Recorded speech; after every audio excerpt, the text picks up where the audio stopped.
Hello friends and my dear student, good evening. आज जय श्री राधे कृष्णा। कैसे हैं आप लोग? ठीक होंगे। और आपने अब तक देखे होंगे सारे वीडियो जो पढ़े होंगे, लेकिन मैं एक शिकायत रख रहा हूँ आपसे। शिकायत है कि कम से कम वीडियो को खोल के पूरा तो देखा करो। कम से कम से आप पूरा खोलोगे तो कम से कम कुछ चीज़ें आपको उसके अंदर ऐसी मिलेंगी जो बीच में रखते हैं, कुछ लास्ट में रखते हैं। जैसे एस वाला पॉइंट है और सारे ऐसे पॉइंट थे, मैंने बहुत मेहनत करके बनाए थे। आपने पूरा करके देखेंगे तो बहुत सारी नॉलेज आपको उसमें मिलेगी जो अब तक आपने बुकों में भी नहीं पढ़ी होगी। थोड़ा सा देखेंगे, और जब हम किसी चीज़ को सही से पढ़ते हैं तभी हमें उसका पूरा रिजल्ट निकलता है।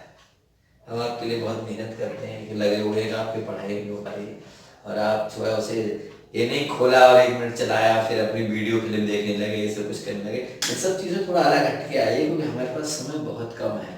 अगर हमारा स्कूल जुलाई में भी स्टार्ट हुआ है, जून में भी स्टार्ट हुआ, तो हम पूरा कोर्स नहीं कर पाएंगे। इसलिए हमने कोशिश करी कुछ चीज़ें आपको डालते रहे। जैसे मैंने टेंसेस डाले, टेंसेस प्रेजेंट इंडेफिनिट कंप्लीट किया। मैं पास शुरू करूंगा, लेकिन सबसे पहले आपका आर्टिकल पूरा कर रहा हूँ। 12th वालों के लिए, 9th वालों के लिए, 11th वालों के, सबके लिए आर्टिकल बहुत इंपॉर्टेंट होता है। तो आर्टिकल पूरा करूंगा, उसके बाद फिर पास्ट इंडेफिनिट डालूंगा। अब हम देखते हैं, कल हमने आपको जो करवाया था वो यूज ऑफ एन ए करवाया था। ए में आपने बहुत सारी चीजें देखी। आज हम स्टार्ट कर रहे हैं यूज ऑफ एन और द की बात करेंगे, ठीक है। तो जनरल में आप ये देखें, use of an. Use of an में क्या क्या चीजें होती हैं। यूज ऑफ एन बहुत ही सिलेक्टेड है, ज्यादा नहीं, 3 या 4 रूल इसके होते हैं। वो भी अगर आप थ्योरिकल बहुत बढ़िया करके समझाते हैं तब इसके 4 रूल, अदरवाइज 3 रूल है। लेकिन 3 ही रूल बहुत इंपॉर्टेंट और माने रखते हैं। कभी कभी हम कंफ्यूज बहुत होते हैं, वो कंफ्यूजन आपका दूर करने के लिए हम एक साथ आए हैं। जैसे हमने देखा होगा कि जो वॉवेल से शुरू होने वाले शब्द होते हैं, जो वॉवेल से शुरू होने वाले शब्दों से पहले आप जिनमें एक चीज याद रखिए, जिनमें वॉवेल का ही साउंड हो।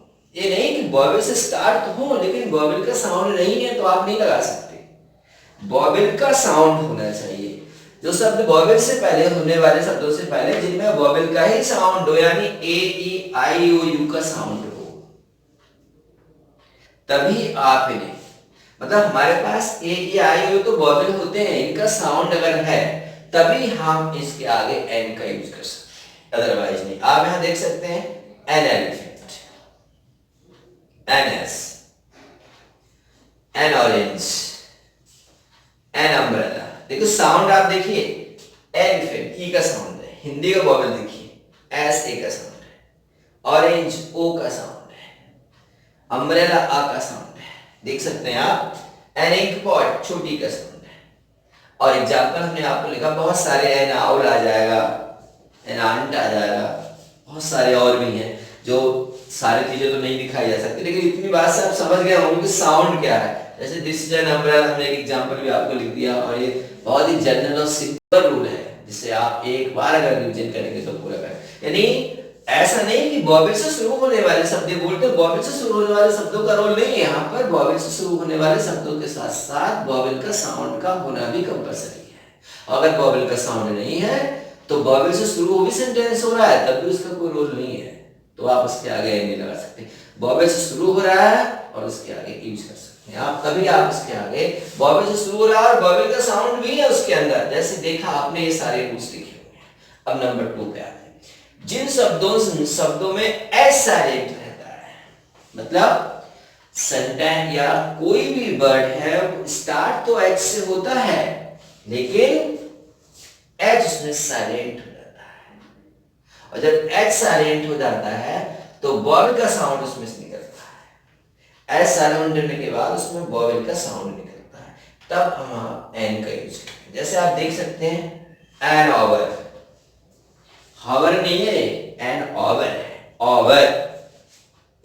एन ऑनेस्ट मैन, इसका सही साउंड है an honest man. An honourable, सम्मानीय।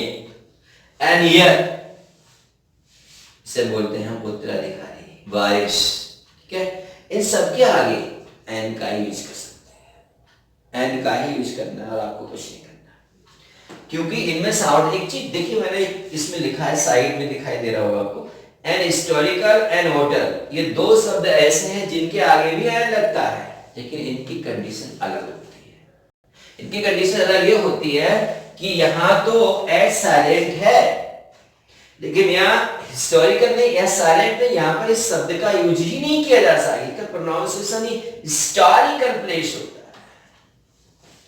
इसका जो प्रोनाउंसिएशन होता है वो हिस्टोरिकल प्लेस होता है। इसका प्रोनाउंस होटल नहीं है, इसका प्रोनाउंसिएशन होटल। जब भी कोई फॉरेन आता, फॉरेनर व्यक्ति आता तो आपसे वो होटल नहीं बोलता है। मैंने कई बार देखा है, लोगों को बात करते हुए देखा है, तो वो होटल नहीं बोलता है। हम लोग कहते हैं होटल है, लेकिन सही साउंड है इसका ऑल्टर। तो ये ऑल्टर के हिसाब से एन आता है, क्योंकि इसमें हम एच को बोलते ही नहीं है, एच वाले शब्द से इसे शुरुआत ही नहीं करते हैं। इसकी शुरुआत करते हैं इसके लास्ट वर्ड से जो वोवेल की बात करता है, इसलिए इनके आगे भी हम एन का यूज करते हैं। कंफ्यूजन नहीं होना चाहिए, ठीक है। अब आगे आते हैं उन कॉन्सोनेंट से शुरू होने वाले संक्षिप्त रूप।